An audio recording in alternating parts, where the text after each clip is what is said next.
Hello guys, আজকে আমি তোমাদের সাথে শেয়ার করব শুক্তো।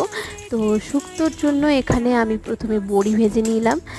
আর এই শুক্তোটা বাড়িতে খাওয়ার জন্য খুব ভালো, আর সমস্ত পুষ্টি আছে, আর একদম হালকা তেল মশলা দিয়ে শুক্তোটা তৈরি হচ্ছে।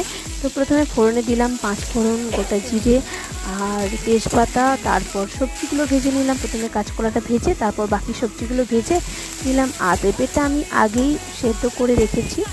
আর একটু তেলে এখানে টমেটোটা ভাজা হয়ে গেলে তারপর গোটা জিরে আর আদা বেটে রেখেছি সেটা দিয়ে দেব। তারপর নুন দেব, হলুদ দেব, তারপর লঙ্কা গুঁড়ো দেবো। ভালোভাবে মশলাটা কষানো হয়ে গেলে তারপর আমি এখানে সবজিটা দিয়ে কষিয়ে নেব। কষানো হয়ে গেলে জল ঢেলে তারপর এটা কিছুক্ষণ সিদ্ধ হতে দেব। সেদ্ধ হয়ে গেলে তারপর এটা পেঁপেটা সেদ্ধটা দিয়ে কিছুটা ফুটিয়ে বড়ি দিয়ে তারপরে ঘি দিয়ে নামিয়ে নেব। গরম ভাতে এটা দারুণ লাগে।